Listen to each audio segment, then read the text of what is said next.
skydiving. We're just jumping out of an airplane, huh?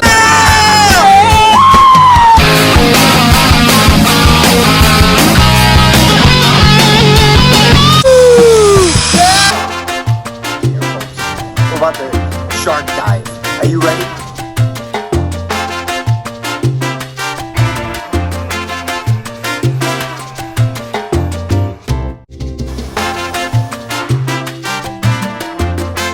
Hello, this is Dr. Daniel Vanningen with this week's parenting podcast and the Dr. Vanningen Clinical Psychology and Parenting Show. My guest today is Meghan Buchanan. I'm so excited to have you here, Meghan. Meghan is an aerospace engineer, an adventure athlete, and a motivational speaker. And she has set her sights on becoming the first rocket scientist to climb the 7 summits, 5th U.S. woman to complete the Explorer's Grand Slam. That sounds incredible. And climbing the world's 7 summits and last degree ski to the North and South Poles, and eventually the first U.S. woman to complete the Adventurer's Grand Slam. She is just this incredible legend from Woodland Park. And when I think of Woodland Park High School in Woodland Park, Colorado, I think of some of the greats like Mr. Leonard and Mr. Bissell and Trent Dodds and Bob, the math teacher. and Jed Hafer. And Jed, our buddy, would say, what in the heck are you doing putting me in the same category as Meghan Buchanan? But Meghan is here to give us some amazing ideas and thoughts about gratitude, growth, resilience, integrity, and tenacity. You are just making such a difference for people. Meghan, I have so many questions. Welcome to the show. It's so great to have you. Thank you for having me from one Woodland Park alum to another. So I'm driving, and in the back, my son is like, here's a fact about turtles. And, oh, that's great. My son's name is Freedom. That's great, Freedom. And then he gives me a fact about Antarctica. Ooh. And that's great. I'm like, that's great, Freedom. And, I don't even know what the fact was, but it's like Antarctica for the most of us, or is like, in outer space. Yeah, it's like the moon. But Meghan Buchanan is back from Antarctica. So tell us what's going on. Well, I thank you for having me. I continue my expeditions to get through the 7 summits in the North and South Pole. And, I actually just returned from Mount Everest a couple weeks ago. And so that one is checked off as well after 3 years of training for Everest. And then COVID, wow. Like many other people's lives, their livelihood, everything, goals, dreams, vacations, everything was put on hold. Yeah, it definitely was kind of bumpy in the mountaineering world. But returned, and that is kind of part of grit and that resilience of you don't make it the first time, get back up and go back again. But Everest was the 6th of the 7 summits. So right before that, I was in Antarctica this past December and January, where I did climb Mount Vinson and back to back with the last degree ski to the South Pole. So that was very exciting. And Antarctica is absolutely an amazing place. And it is like kind of being on the moon. The habitats that they have just for the season. I mean, you're in the middle of nowhere. There is no help coming if something happens. So it's really interesting. But yeah, so just keep ticking away at this, and then I will finish the 7 summits this November in Indonesia and Karzant's Pyramid. Then hopefully next spring I will be doing the North Pole, and like you said, that last degree ski, which is the Explorer's Grand Slam.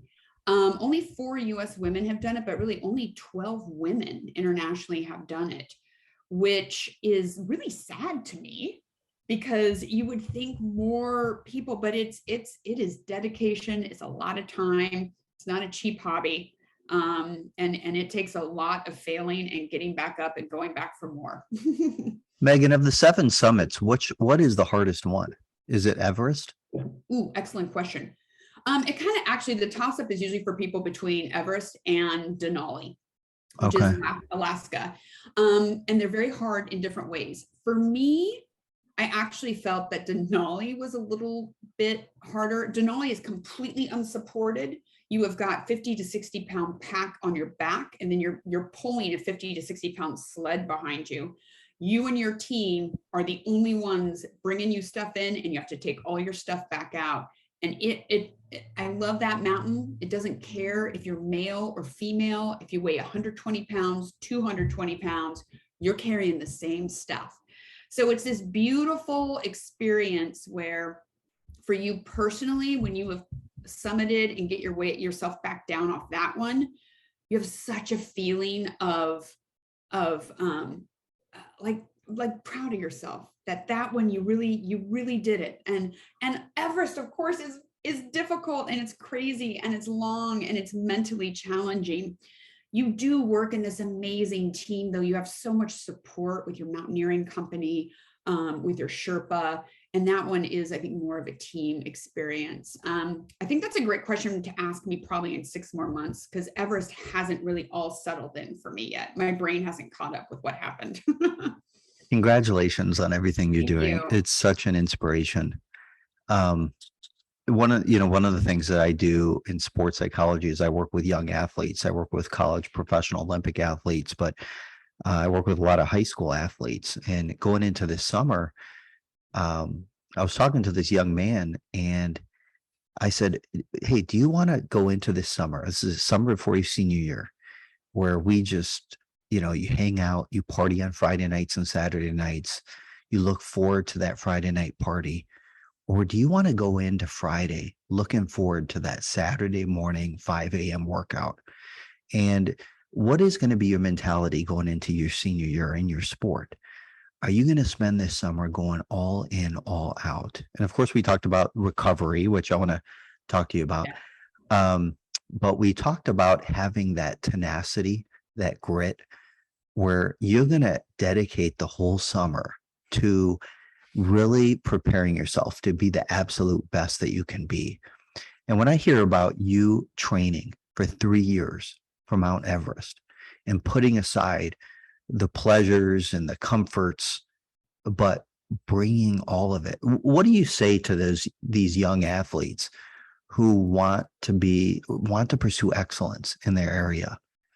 What's your words of wisdom? Yeah, I mean, how amazing it is, especially when you look at younger athletes. I have learned over the years really how to time manage, how to dedicate. I can't imagine that pressure that young on myself. So it's amazing that these kids and young adults have that ownership and that self-motivation. And that is what it takes to reach your full potential and fulfill everything. I mean, it's interesting too, because all of a sudden I'm back from Everest, and the first weekend I'm back, I'm used to my alarm going off on a Saturday. I work a full-time job, so usually the weekends are hard training, really hard, out on the mountain for 8 hours at a time. My alarms, I don't have to get up at 6 a.m. and go right now, because Carson is a different kind of, my next climb is very different. And I'm like, I've been doing this for 3 years. Like, what am I supposed to do with myself now?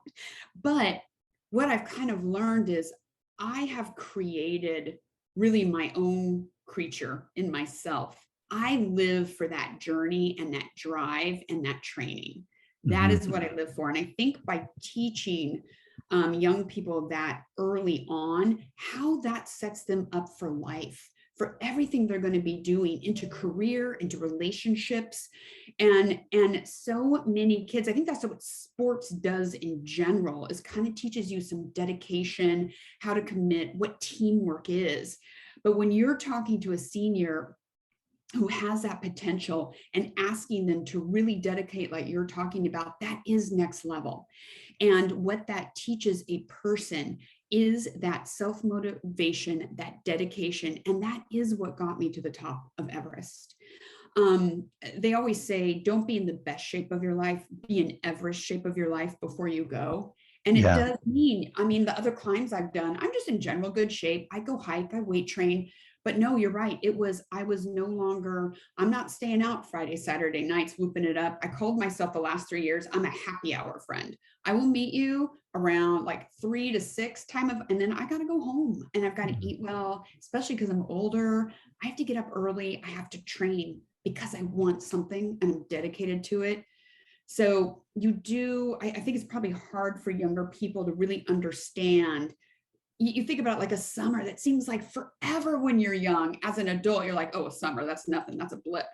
So to be able to get someone to dedicate and be able to see past and what goal they're working for is invaluable to teaching someone grit and how to make it through any challenge in their life. How does gratitude fit into your grit? It is the first G in grit. There's 2 G's because it is the base for everything I have found in my life. Being diagnosed very early, luckily, as dyslexic. And I was diagnosed because I had teachers and schoolmates made fun of me, horrible fun of me in 2nd grade. My teacher was not a great guy. And I stopped reading. I refused to read. And that's when my mother picked up on it. And we went to all these experts and we're so sorry, Miss Buchanan, your child has a learning disability. She's not going to achieve much academically. And it was my mom who sat me down and it's like, don't listen to anyone else. You can be anything you want to be. You are just going to have to work harder than everybody else. And that starts today. Mm-hmm. And my mom, my grandfather, my father taught me to always look for what I'm grateful for, to help me get through the hard times. And everything I've gone through in my life, when I'm feeling very low, I start practicing, especially I wake up in the morning before I get out of bed, start with one thing. What am I grateful for? And then you move to 2, then you move to 3. But mm-hmm. what that does is it starts all of it spiraling up. If you can think of one thing, no matter what kind of condition is going on for your life, one thing you're grateful for, that starts to turn your mental thought process around and build off that positivity. So being grateful for where you're at right now, what you have right now is the foundation for overcoming all challenges. You've got to have that before you can take on anything else. I love how you wrote this. I think I got it from your website. It says, life doesn't get easier, but you have the choice every day to dig in, grit it out, and get better at dealing with any challenge. Yeah. It seems like, so I have a question about your background, Meghan. You're a female engineer with learning differences. What's it like being a female engineer with learning differences? You can break that down into 2 totally separate categories of what's it like to have a learning disability and be an engineer, and what's it like to be a female and be an engineer, and then you put them together. And I don't know anything about those. Right, exactly. And I think that's where the tenacity comes in. I've had to be very tenacious and never and not back down. Yeah. First of all, I don't know any different, so I can't really say in comparison to anything. But I will say this, especially having dyslexia through school, we went to the same school together. And one of the things is I'm a smart person. I may not test well, but I'm smart. So I listened. And as long as I went to class in high school, you pretty much, there isn't a lot of, adaptive or intuitive. If you listen, you can pretty much, pass your test. But when I got to college, it really, really became hard because I could not keep up with the reading. And that's what started hitting me. And it's so funny. I go and talk, especially to high school kids and college kids, and I share with them. I had to take a semester of academic probation, I think my sophomore year. Mm-hmm. And I had to my grade point average was too low for the School of Engineering. And I had to really dig deep. I took a semester off and figure out, is this what I want or not? Because if I do, I'm going to have to start working harder. And so there was a lot of failure interviewing for jobs. My GPA wasn't good enough for a lot of jobs. So I would, you build your personality around it, or you come up with creative ways. Now I call it the dyslexic advantage. I'm like, if I can just get myself into an interview, I'll nail it. I'll get the job. And so you start learning. I use the word hustle, and I mean it in the best positive way. It's not like trying to be dishonest, that kind of hustle. Like, it's just the work, the struggle every day, in and out, putting in the time to get where you want to be. And that is, learning from high school into college, that's where that all started for me. And so when I got into working at this point, I had already been through so much that I did face sexual harassment, and also just misogyny and all these different things. That at this point, I already had kind of created a voice for myself. And I was like, no, we're not going down like this. And so starting to deal with it there. But so much of that, and anything you go through, and it applies to any challenge, is you've got to learn to believe in yourself and love yourself and know, right? Like no, and because we all go through imposter syndrome and all these different things. And sometimes you just got to fake it till you make it, until you build up that backbone for yourself. What I love about grit and gratitude, what is, and how you talk, is that there's like this gratitude for our adversity or setbacks. One of my big messages is that your best psychology is seeing adversity as positive. And some of the challenges that it seems like you're so free to talk about is sometimes it takes a long time to get there. Yeah. Oh, it does. Like, one of my favorite exercises is list your top 10 failures. And so I can go through my list of failures.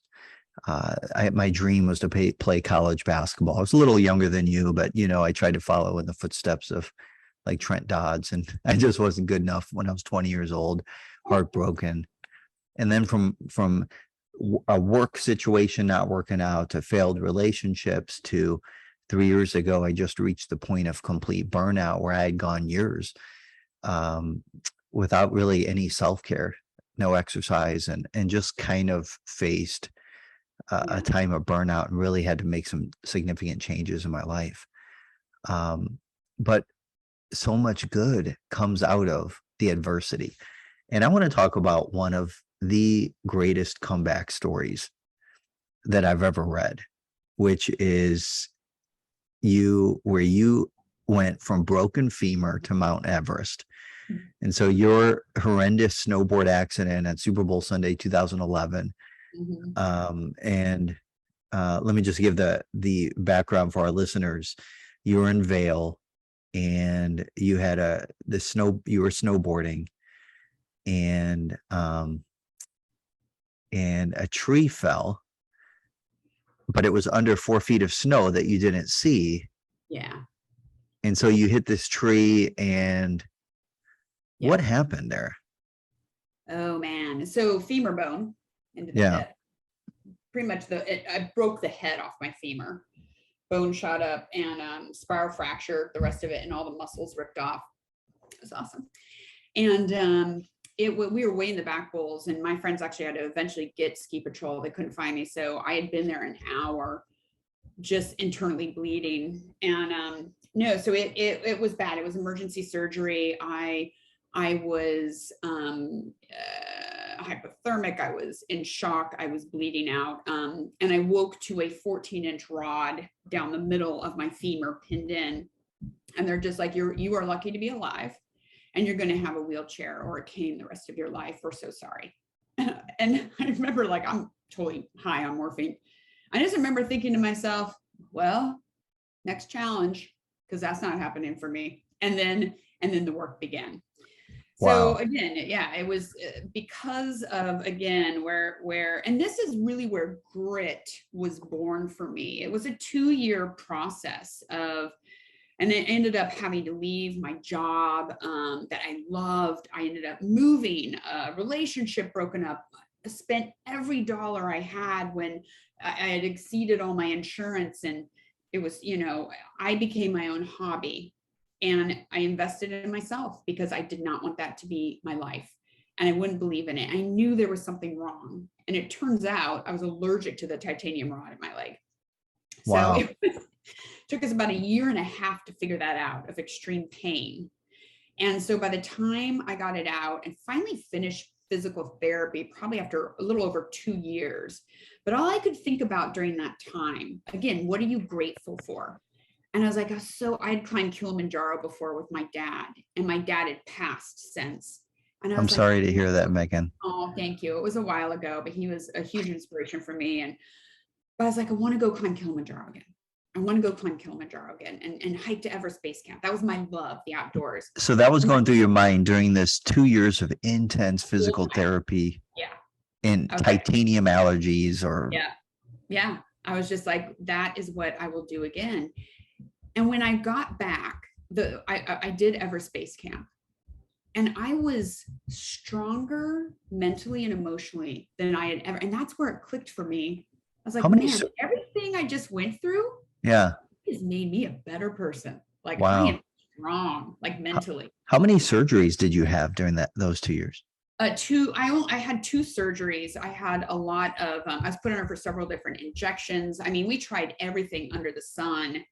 And they couldn't figure out what was wrong. I mean, I was my muscles would not grow back, and I was in physical therapy 3 times a week. That's how I ended up moving to Vail from Denver. And I took a year off of work to just work on my leg. And the doctors and the best orthopedic surgeons are up in Vail, and they were passing me around all the famous people who are, our US ski team doctors. And they're just like, yeah, we've never seen this. We don't know what's going on. I'm like, that's not good. But I kept the positivity. Of course, it's very difficult. Of course, I went through, depressions, but I was focused on keeping, always take one step forward. We might have a setback. We've got to take another step forward and keep fighting for this. And so then I ended up doing base camp, and then I was like, all right, I'm going to Kili next. So I climbed Kili again and killed it. And then I was like, I'm going to go do Aconcagua. I want to go higher. And it was Aconcagua, South America, 23,000 feet.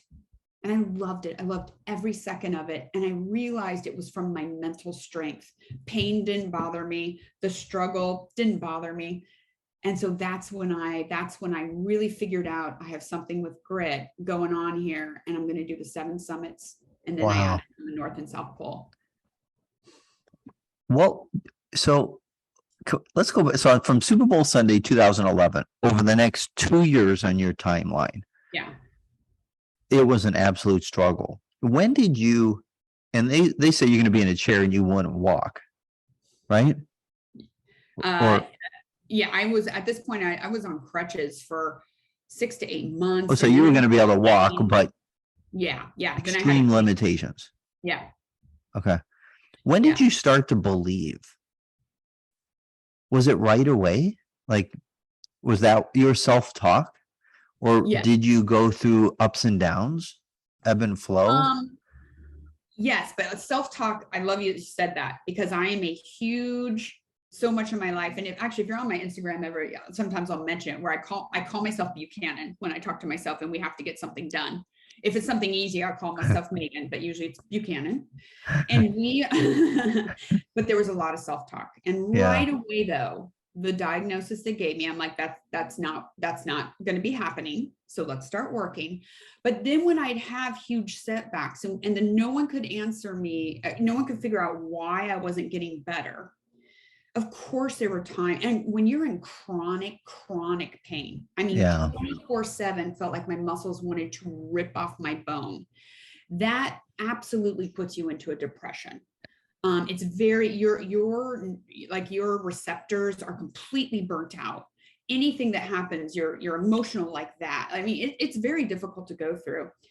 I will tell you, talk about sports. I was at Howard Head, rehabilitation up in Vail. They're just amazing. There's professional athletes that come through there constantly because they have surgeries.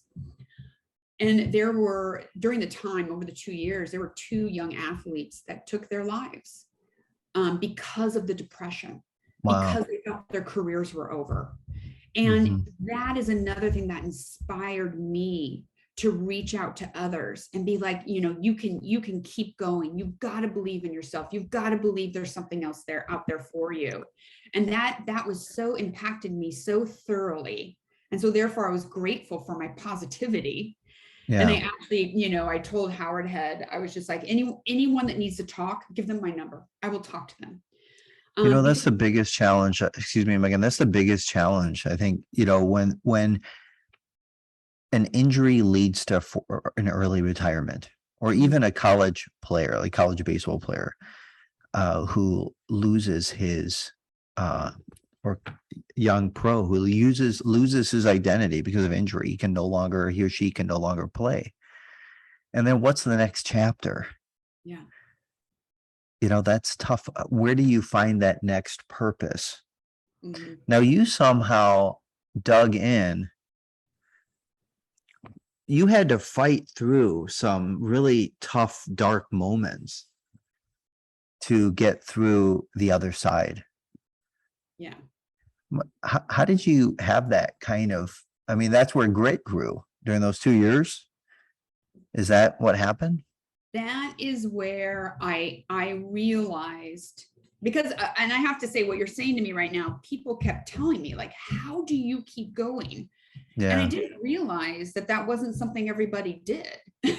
I think that's where I discovered that I had grit. And so then I was able to look back at my life and I figured out, well, because I already learned how to push through from being as a kid. I already learned those tools. And that's why when this challenge came up, it was no, we're not doing that. We're going to fix it.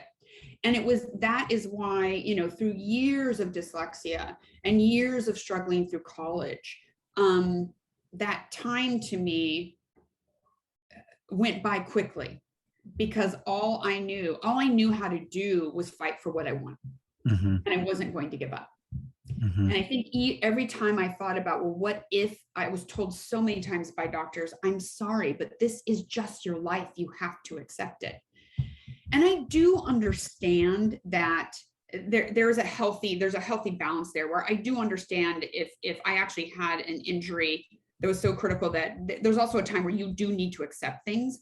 But I'll tell you, my intuition knew there was something wrong. I knew there was something wrong and it wasn't adding up. So I was my own advocate and I kept moving forward.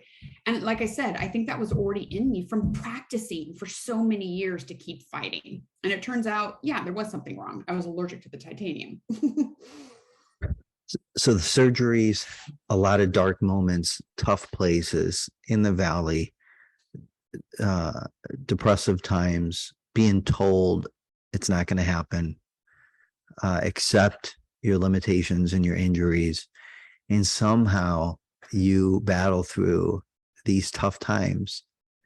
And 10 years later, you climb Everest. You talk about from the depths of despair to the joy and jubilation of this amazing accomplishment, representing all of us from Woodland Park.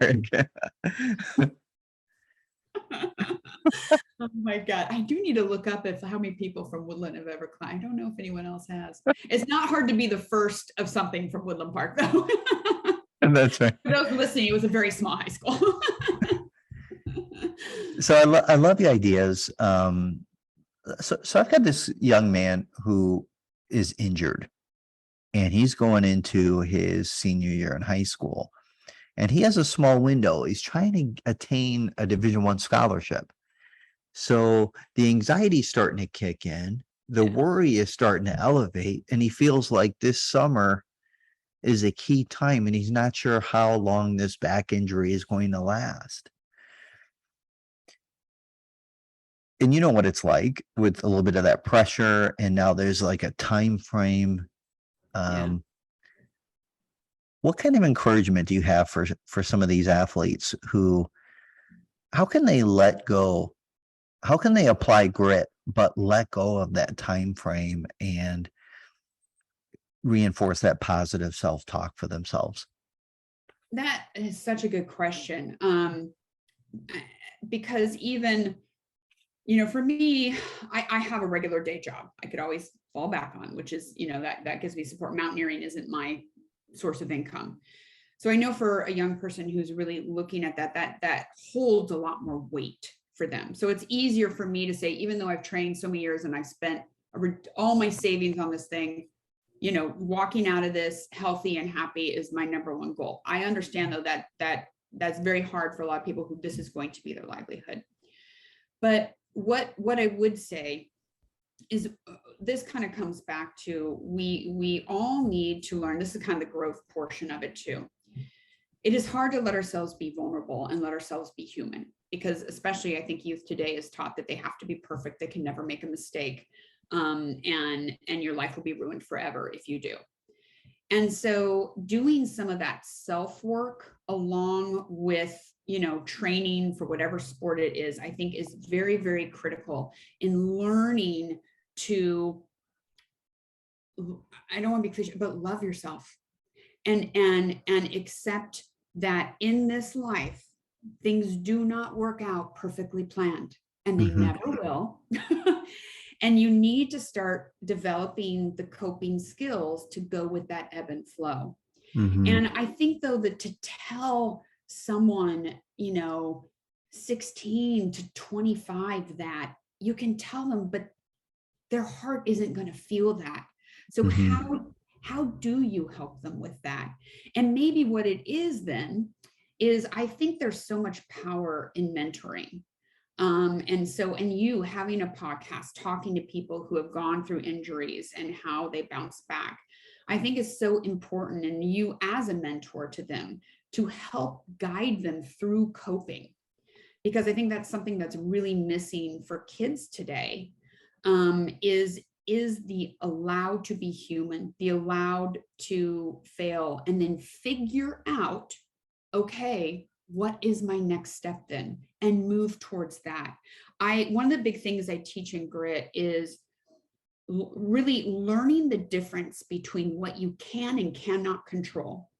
The things that you cannot control, you should not waste an ounce of energy on. Have a cry one night and then next morning wake up and start using your energy for a solution. And that has been such a powerful tool for me. Last year on Everest, I was there the year before. And the year before, the reason I trained 3 years, I was supposed to go in 2020. COVID hit. It was canceled 2 weeks before I was supposed to leave. Oh, wow. I remember that. Yeah. Okay. I'll train a whole nother year. I train a whole nother year because there's a 2-week window you can summit. Talk about a window. So you have to wait a whole nother year. I go back. We were on the mountain for 7 weeks doing rotations. There were 2 cyclones, and then we were ready to go for summit bid. Our entire climbing Sherpa got COVID. And like that, everyone ordered off the mountain, expedition done. I'd spent 7 weeks. I allowed myself that night, because we found out very late at night, we're supposed to leave at 3 a.m. the next day. I let myself have a quick cry. I went to sleep, and the next day I woke up and I'm like, I can't control this. All right. And I was like, how are you going to pay to go next year? And I started, or let's go, what's the next mountain you're going to climb? And I started putting my energy right into the next thing, the next goal. Don't waste your energy on what you cannot control. Focus in on what you can. I want to ask you about reverse triggers. Everyone talks about trigger, like an addiction work, right? Know you trigger, Red Bull, 7-Eleven. That's what I mixed with alcohol. Avoid 7-Eleven, right? Identify your triggers, avoid, right? But, with athletes, it's like tennis elbow. And so they're over that injury, but there's that bodily memory, that fear, right? That trace in our hippocampus. It's like, I hope that doesn't flare up again. Yeah. Or the baseball player who swings with the back spasms, or a basketball player who sprained his ankle several times, or her ankle several times. After your injury, when you were either skiing again or climbing or any of the other sports training, how did you ignore those natural fears that come up? Or what did you do? How did you counter them? Yeah. And be in the moment, engage, be present, rather than limited by the past? Great question. And that comes all down to self-talk again. First of all, you do need to apply actual lessons. I will never go 25 miles an hour on a tree line in powder again. That was a bad idea. But then after that, no, I did. As soon as I could snowboard again, I got back up on board. I went right back up. And to this day, I mean, that is an excellent question. And anything I do, like even I mountain bike a lot, and I've broken my shoulder. I've broken a lot of bones. And whenever my mind, I think the way that you combat that is you need to have a lot of self-awareness, and you need to be aware of your thoughts, and you need to be aware of how those triggers lie to you in your brain and try to mess you up. Mm-hmm. And the minute I start going down a path of thinking about, like an accident or snowboarding or mountain biking, the last time I endoed, I actually am very aware, and I stop myself right away. I'm like, no. We're not thinking about negative because it will lead us negative. We're going to think positive. And so then I just instantly imagine myself, nailing that downhill. Again, it kind of comes back to that positivity and that gratitude. And that is how I have done it. It's everything from, climbing, when I've been ice climbing before and, I didn't hook and, smacked myself against the ice or whatever it is. The next time I just imagine myself doing it, right, and engaging and trusting my gear. And so I think it is having that awareness and then shifting your mind to know we're going to envision what we want. Yeah. Megan, I want to ask you about integrity. That's a key part of grit. Mm-hmm. And, one of the things I was thinking about going into what I wanted to ask you about integrity, what is identity? When we lose our identity, every athlete remembers their last game. Mm-hmm. The average NFL lineman plays 3 years. At 25, what do I do? I know, right? Even if you make it to the pros, whether it's the MLS or soccer in La Liga or in Europe somewhere, you eventually 25, 26, what's next, right? So even young athletes have to prepare for a future, whether it's in coaching or what expertise, what area are they going to pursue to make a difference, make an impact, to make a living. So integrity is beyond just, what's your area right now. But I think that's one of the things, identity that, so could you speak to that and talk about how integrity fits into grit overall? Yeah. And it's a lot of people too are like, how does this one fit? But it is a core value that I was raised with. And it probably was, oh my gosh, I love when I start talking about something and I get teary.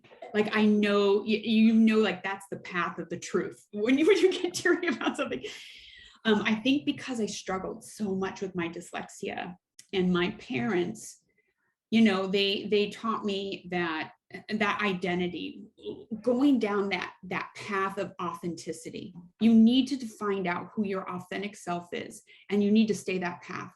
And it's not the easy choice always. But you need to do that. You need to treat others with respect. You need to treat yourself with respect, which is so important. And that was a core value that has stayed with me. And I think with my dyslexia, the reason why is because they wanted me to engage in working hard and not try to take shortcuts, because they knew in the long run that would hurt me. And I think it's so important, is what you're talking about specifically with young athletes. They make their identity about exactly that, what they're doing at that moment. Mm-hmm. What I have learned, and what living authentic self is, you learn to redefine or align yourself with the identity of core values, and those core values will stick with you no matter what you're doing. It will apply throughout your life. Mm-hmm. So that work that needs to go into that is really the learning to accept who you are and to love who you are. And those, again, are very, you can say that and people will be like, oh yes, I'm learning to love myself. I will tell you, I have been on this path of self-awareness since a child. My dad He was reading Wayne Dyer to me as a kid. So I've been on this path. It's not new to me. But Yeah, you were so far ahead of all of us Woodland Park I know, people. right? Were trying to write our articles in My moment. journalism and But get out of school, I know. go to Pizza Hut. Yeah, I did all those things. But it really has taken me into my 40s and it was actually on Everest last year when I had this moment where all of my life work clicked over. Yeah. Where I had this moment where I'm like, I accept myself. And we all, it's a spectrum. And I was probably there of accepting myself, but still there was that last moment. It will always be a life journey, but I finally accepted myself, like at 46 years old. How long did that take? And everything that comes with it. And it is so freeing. But I do encourage everyone to start that journey of finding their authentic self as early as possible. Because it does give such purpose to this life. Yeah. And it helps you set those next goals and also accept things. Like I was saying, I don't like the word failure. To me, the only thing that I failed at is when I knowingly went against my heart or my gut. Otherwise, that was just growth. Mm-hmm. I may not reach the summit, but I still had the journey. I learned so much about myself. And to be able to have that outlook as you navigate through this completely throwing at you life, that obstacles and everything else that's going to happen, it just makes it easier to deal with. I love that peak experience, that peak moment you had in Everest. I had a peak moment in July of 2020. I was in the gym over here a couple miles from my home at Anytime Fitness. I was in an area, not a lot of people there. And I had this epiphany that if you really want to prove to yourself that you can change, you're going to jump out of a plane. Mm-hmm. And at that moment, I was like, no way. I can't even do a kid's ride at SeaWorld with my little one without being scared. So I was like, no way. So I went on to interview like 10 people, just who's done it, get some, research, just all this stuff in the next 4 months. Finally, I reached a point, and I think it was December 6th, where I was just going to do it. And I made a video, and, to my family that if I'm going to die, here's my video. And I drove north an hour to, where I jumped, and somehow I did it. But I'll never forget that peak moment. And it can happen anywhere. Yeah. Yours is an amazing on Mount Everest. Well, yeah. And that's the thing too. And honestly, what it was is I was to a point where you can do this, there's the 14 peaks over 8,000 meters, and right next to Everest, right next to it, like you can saddle, is Lhotse. And people it's a big thing now. You can do Everest, stay the night at Camp 3 or Camp 4, and then you go up to Lhotse. And last year I was like, well, maybe other people are doing that. Not many women have done it. I should probably add that on. It's super expensive to add on. I was already there forever, and people were getting sick with COVID. And what happened to me was I was like, Megan, seriously, climbing Everest, it isn't good enough for you?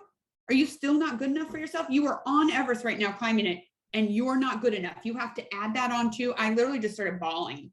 And yeah, I was like, what the hell am I doing? Climbing Everest isn't, I'm enough. I'm enough for myself. Stop this. And my life changed from right there.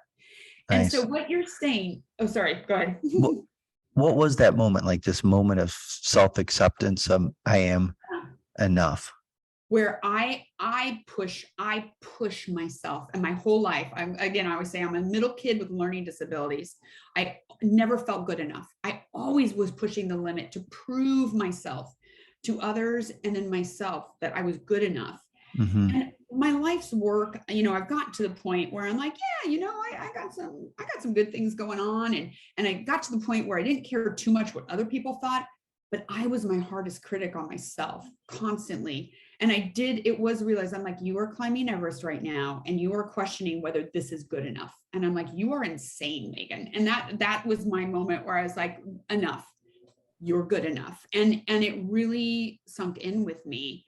And that's the thing, I think, with, you're talking about younger athletes, and so many people, the lesson that we learn as we get older is to not care what other people think. Mm-hmm. And that is hard. That is very, very hard. But that's another thing. You do things, drive yourself, not because of what others need or others want. And I think that's an important part of self-love. Also, like you were talking about, you're like, for yourself, you Mm-hmm. wanted to go jump out of that plane. Mm-hmm. And not for others, I don't really know others that would want you to go jump out of a plane. But anyway, but that's the other thing, like proving that moment to yourself. And that's a beautiful self-love moment. And more people need that. More people need to focus on that instead of what others' expectations, what others think. It's almost like so many of us have to meet these conditions. And if we come from a background of conditional love, then we have to somehow, we think if we do this and this and that and this, we then will be enough for whoever gave us conditional love. Yeah. But we internalize that. And then as an adult, we're always trying to, whether it's impression management, whether it's image, social media stuff, whether it's what's my brand and logo, and I want to portray that.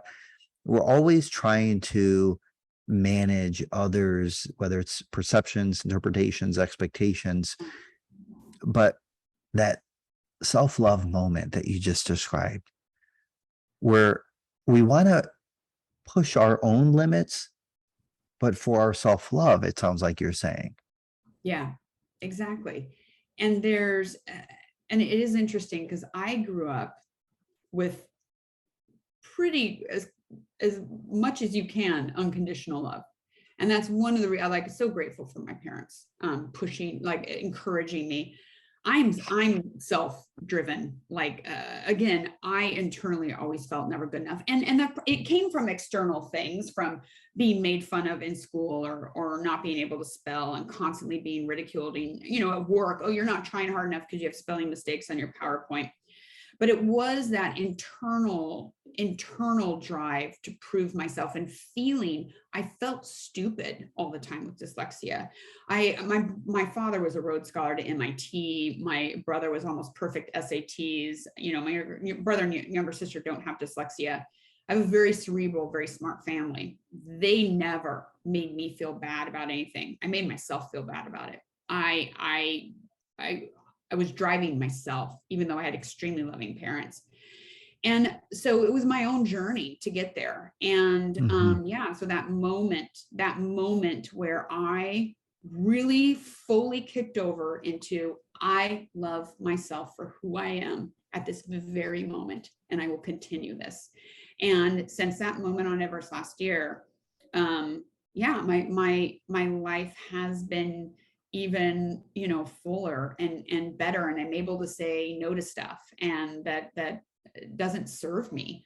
And it's been, I mean, that's a great thing. Like this life is amazing, and we just continue to grow. If you choose that path to continue grit through your entire life, man, you just keep expanding and you just keep going up. And it's fantastic. And we're not afraid of adversity. Yeah.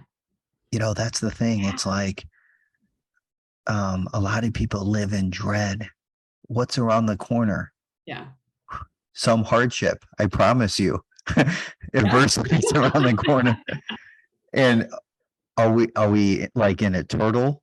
Are we going to hide? Are we going to let fear dominate us? Are we going to live a fearless life, knowing that, hardship's around the corner, but I'm going to embrace it, because my best life is seeing adversity as positive. I mean, I think that's I don't want to define you, but it seems like that's one of your big messages with grit. Yeah. And that's one of the inspirations that I get from you. Yeah, I think you're so right. It is, I have found such freedom in the ease that I have with discomfort now. Like I talk about, like when I do speak to groups, I talk about the Everest mindset. Yeah. And it is the ease and the welcoming of struggle and discomfort that you need that mindset for Everest. And that's kind of life. Like, yeah, any challenge that comes along, you accept it and you own it and you move through it. And you have the expectation that I'm going to get frustrated. This is going to hurt, but I cannot wait to meet who I am on the other side of it, because it's going to be better than who I am today. Yeah. And knowing that, practicing challenge, you get very comfortable with it, and knowing, like right now in my life, when a challenge or an obstacle comes up, I'm aware like this of, I don't throw a tantrum. I can't believe, I'm like, oh, here we go. Next life challenge. Let's do this. Let's go. But it's from practice. It's from practicing that. And you can start that in your life at any moment. You can start saying, I'm going to get better at challenges. I'm going to get better at obstacles. I'm going to accept it. I'm going to own this, and I'm going to take control of this, and I'm going to get through it. Yeah. And what I love about that, Meghan, is, you're not one to say, come on, everyone, do the Explorers Grand Slam. But you know that everyone is going to have their own Everest. Their own Everest. Their own Everest, yes. Yeah. Is it running a 5K? Is it getting your kid to graduation? Is it, furthering your career? Is it learning, a new language? Whatever it is. For some, it's answering the phone. Yeah. And getting off the Xanax and answering the phone. The phone is a trigger. So some people, their bandwidth of tolerance and what they can handle has gotten so small. Yes.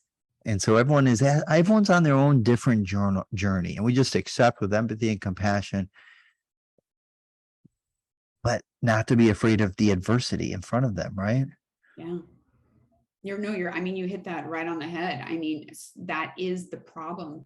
And that's why I keep saying it's practice. It's not easy. I get that. And you have to take little chunks at a time, little challenges, start yourself off, overcome something. You get such a rush of self-accomplishment. That's wonderful. Then you put that energy into a little bit bigger chunk. Just keep pushing yourself a little bit out of your comfort zone. And before you know it, you start developing that ease, and you don't have the anxiety. And it does start with that first step, which is absolutely the hardest, but that's what I am hoping to teach people with the tools of grit, of how to start taking that on and apply it to their life. And correct, that does not mean climbing Everest. That means the simplest thing, running a 5K. I know. So I knew in the beginning that you and I could talk for 8 hours. So we're coming to the end of how much time you have available, but I want to share with our audience to go to grit.com, GGRIT.com, join our newsletter, or join Megan's newsletter there. You can follow her journey. You can help her return to Everest with donations. Check out Megan's upcoming climbs. She has a lot of great sponsors. She blogs, and there's so much to learn about grit with Meghan Buchanan. GGRIT.com. GGRIT.com. Yeah, there we go. Meghan, thank you so much for this. This is great. Thank you for being such an inspiration. Oh my gosh. Well, let's talk again soon. All right, Meghan. Take care.